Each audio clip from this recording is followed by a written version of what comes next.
یہ کہانی ایک ایسی دنیا سے شروع ہوتی ہے جو گہرے اندھیروں میں ڈوبی ہوئی تھی۔ لیکن یہ صرف مکہ کی کہانی نہیں، یہ ایک ایسی کائناتی تبدیلی کی داستان ہے جس کی گونج انسانوں سے بہت پرے ایک اندیکھی مخلوق تک پہنچنے والی تھی۔ سوچئے، یہ صرف رات کا اندھیرا نہیں تھا، یہ تو دلوں کا اندھیرا تھا۔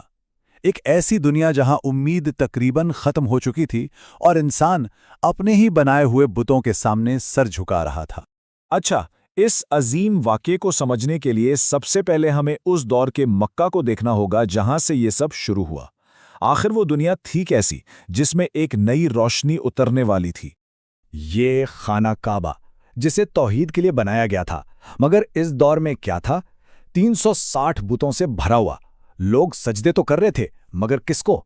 اپنے ہی ہاتھوں سے بنائے گئے معبودوں کو۔ یہ صرف ایک عمارت کی کہانی نہیں ہے، یہ انسانیت کے بھٹک جانے کی داستان ہے۔ اور دیکھیے، جب ناانصافی اور جہالت اپنی انتہا کو پہنچ جاتی ہے نا، تو کائنات کا نظام حرکت میں آتا ہے۔ ان گہرے بادلوں کے پیچھے ایک ایسی الہی روشنی منتظر تھی جو اس پورے اندھیرے کو ہمیشہ کے لیے مٹانے والی تھی۔ تو اب کہانی دو الگ الگ دنیاؤں میں ایک ساتھ شروع ہوتی ہے۔ ایک طرف زمین پر ایک انقلاب آ رہا تھا اور دوسری طرف آسمانوں میں ایک ایسا راز جنم لے رہا تھا جس نے ایک پوری مخلوق کو حیران کر دیا تھا۔ اسی ماحول میں نبی اکرم صلی اللہ علیہ وسلم نے ایک اللہ کی عبادت کا پیغام دیا۔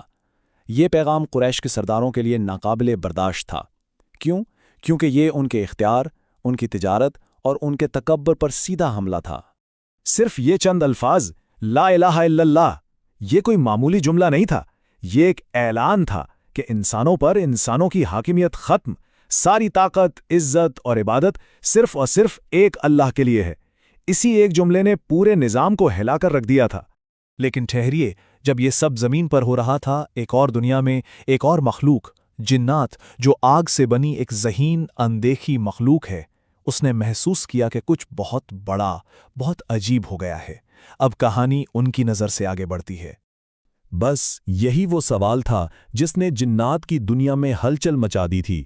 صدیوں سے وہ آسمانوں کی خبریں چوری چھپے سنتے تھے اور زمین پر کاہنوں کو بتاتے تھے، مگر اچانک سب دروازے بند، آسمان پر پہرے لگ گئے۔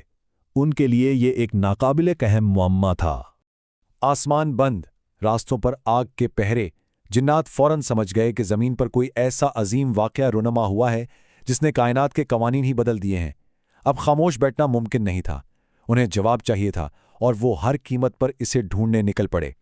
اور یوں جنات کی تاریخ کی سب سے بڑی تلاش کا آغاز ہوا۔ ان کے گروہ پوری دنیا میں پھیل گئے، اس سچائی کی کھوج میں جس نے آسمانوں کے دروازے ان پر بند کر دیے تھے۔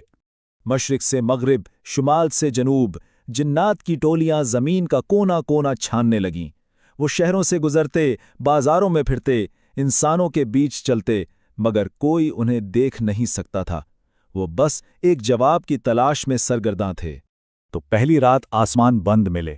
دوسرے دن ان کے سرداروں نے اعلان کر دیا کہ بھائی زمین پر کچھ بڑا ہوا ہے۔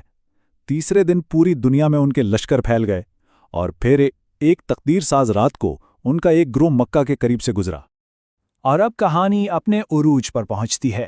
وہ لمحہ جب ان بھٹکتے ہوئے جنات کی تلاش ختم ہونے والی تھی، ایک ایسی آواز سے جس نے انہیں ہمیشہ کے لیے بدل دینا تھا۔ اس رات مکہ سے کچھ دور وادی نخلا کی خاموشی میں نبی اکرم صلی اللہ علیہ وآلہ وسلم فجر کی نماز میں قرآن پڑھ رہے تھے۔ انہیں یہ خبر نہیں تھی کہ انسانوں کے علاوہ ایک اور مخلوق بھی ان کی آواز سن رہی تھی، جو ان کے ہر لفظ پر کان لگائے ہوئے تھی۔ جنات نے جب یہ الفاظ سنے تو وہ جیسے ٹھٹک کر رہ گئے۔ یہ کسی شاعر کا کلام نہیں تھا، نہ کسی کاہن کی باتیں۔ یہ آواز، یہ الفاظ کسی انسان کے ہو ہی نہیں سکتے تھے۔ یہ کچھ اور تھا۔ یہ الفاظ سیدھا ان کے دلوں میں اتر رہے تھے، جیسے سالوں سے بند تالے ایک ایک کر کے کھل رہے ہوں۔ ان کی ساری اکڑ، سارا غرور پگھل رہا تھا۔ ان کے قدم جیسے زمین نے جکڑ لیے تھے، وہ ہلنے کے قابل بھی نہ رہے۔ اور پھر انہیں حتمی سچائی کا ادراک ہوا۔ یہ جسے وہ سن رہے تھے، یہ محض آواز نہیں تھی، یہ روشنی تھی، خالص الہی نور جو اندھیروں کو چیرتا ہوا سیدھا ان کے وجود میں اتر رہا تھا۔ اور اسی لمحے ہر سوال کا جواب مل گیا۔ آسمان کے دروازے کیوں بند ہوئے؟ کیونکہ اب وحی کا سلسلہ زمین پر شروع ہو چکا تھا۔ آگ کے پہرے کیوں لگے؟ تاکہ اس پاک کلام میں کوئی ملاوٹ نہ کر سکے۔ ان کی تلاش مکمل ہو چکی تھی۔ اب سچائی کو پا لینے کے بعد خاموش رہنا تو ممکن نہیں تھا، ہے نا؟ اب ان جنات کا ایک نیا مقصد تھا، اس نور کو، اس پیغام کو لے کر اپنی قوم کی طرف لوٹنا۔ یہ صرف کوئی علمی تبدیلی نہیں تھی، یہ تکبر سے عاجزی کا سفر تھا۔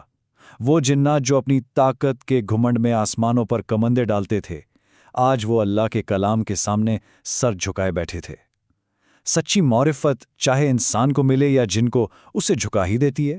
انہوں نے ایک لمحہ بھی ضائع نہیں کیا، سیدھا اپنی قوم کی طرف دوڑے یہ اعلان کرنے کے لیے کہ انہوں نے ایک عجیب اور شاندار قرآن سنا ہے جو سیدھے راستے کی طرف رہنمائی کرتا ہے۔ اس ایک رات کی ملاقات ایک بیج کی طرح تھی جس سے ایک پورا سلسلہ شروع ہوا۔ آج دنیا میں جتنے بھی مسلمان جنات ہیں ان سب کا سلسلہ اسی ایک واقعے سے جا ملتا ہے، جب قرآن کی روشنی نے پہلی بار ان کے دلوں میں جگہ بنائی تھی۔ تو یہ کہانی ہمیں ایک سوال پر چھوڑ جاتی ہے، جب سچائی کی آواز بلند ہوتی ہے تو کیا صرف انسان ہی اسے سنتے ہیں، یا کائنات میں اور بھی دنیایں ہیں جو کان لگائے بیٹھی ہیں؟ یہ ہمیں یاد دلاتا ہے کہ ہمارے الفاظ اور ہمارے اعمال کی گونج ہماری سوچ سے کہیں زیادہ دور تک جاتی ہے۔